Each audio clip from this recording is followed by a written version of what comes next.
Assalamualaikum warahmatullahi wabarakatuh. Kepada saudara-saudaraku setanah air Indonesia, yang terutama kepada tokoh-tokoh masyarakat Muslim, dan yang kedua kepada tokoh-tokoh masyarakat Kristen, Hindu, Buddha, dan yang lain. Namun terlebih dahulu saya mohon maaf yang tidak batasnya, karena saya insan biasa yang tidak mempunyai kelebihan apa-apa, yang ada hanya kekurangan.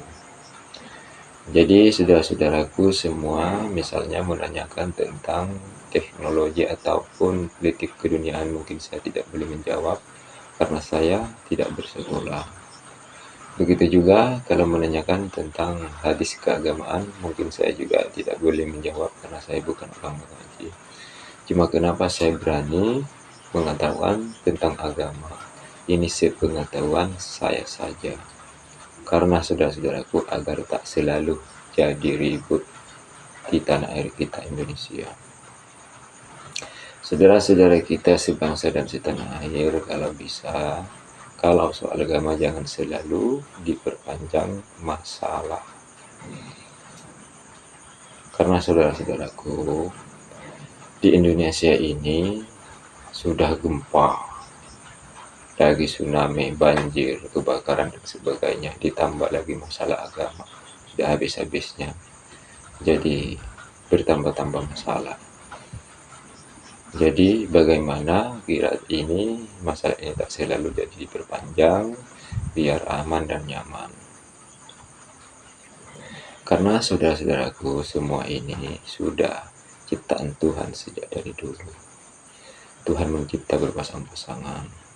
Contohnya dia menciptakan bumi dan juga langit. Begitu juga diadakan siang dan juga malam. Diadakan juga matahari dan juga bulan. Kenapa Tuhan membuat cara itu? Jadi artinya bumi sebagai lantainya, langit sebagai atapnya, matahari sebagai penerang siang, bulan sebagai penerang malam. Begitu juga lah diciptakan orang Yahudi dan juga orang Muslim, karena agar ada perbedaan dan juga biar ada sejarah. Saudara-saudara kita setanah air, jangankan kita lain agama, sedangkan kita satu agama sebagai Muslim, lain kita punya akal hati pikiran kita tak akan sama. Karena kenapa? Kalau semua kita ini baik, mungkin tidak ada masalah. Dan kalau semua kita jahat, mungkin selalu bermasalah. Jadi semua ini sejak dari dulu sudah Tuhan menciptakan. Tetapi kalau agama kita seperti orang Kristen mencaci agama kita di muka umum, ataupun kita Muslim mencaci agama Kristen di muka umum, itu baru jadi persoalan. Tapi kalau bisa jangan sampai jadi ribut, harus disetel dengan baik. Ada saudara-saudaraku yang bisa kita perjuangkan, seperti korupsi, preman, artinya orang-orang jahat lah.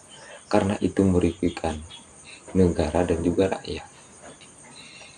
Nah, jadi kalau orang-orang korupsi itu merugikan negara dan membuat rakyat menderita. Kalau orang-orang preman itu menghambat jalan, sama juga merugikan. Apalagi orang-orang sudah jahat, sudah jelas ini jahat. Itu yang baru kita kalau bisa di persoalan dihapus. Nah, jadi bagaimana kita caranya harus bersatu padu seperti kata NKRI itu, kesatuan dan persatuan. Itu kita harus digunakan. Tuh. Jadi kalau kita mau jadi persoalan, itulah orang-orang yang merugikan negara dan rakyat. Nah, cuma ada yang perlu kita ketahui, kita belajar arti hidup. Kalau kita tahu artinya hidup, mungkin kita menjadi aman.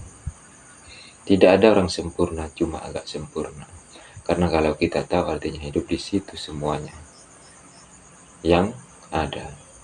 Yang pertama kita harus mempunyai aturan, dan yang kedua kita harus sebagai orang pengalaman harus mempunyai timbang rasa. Dan yang ketiga harus kita mempunyai kepedulian kemanusiaan, harus saling membantu kepada orang-orang yang kurang upaya. Namun kalau kepada orang-orang yang lebih kurang upaya, maknanya kepada orang-orang tua, ataupun orang-orang yang tidak berdaya, ataupun orang-orang macam seperti yatim piatu, itu bukan kita saling membantu, kita harus membantu. Namun kalau seukuran-ukuran kita yang biasa, kalau dia susah baru kita saling membantu.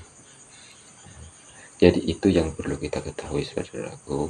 Tapi sekali lagi saya mohon maaf yang tidak batasnya, karena apa yang saya katakan tadi, saya orang tidak tahu apa-apa, karena saya orang tidak bersekolah dan tidak mengaji. Cuma ini sepengetahuan saya saja.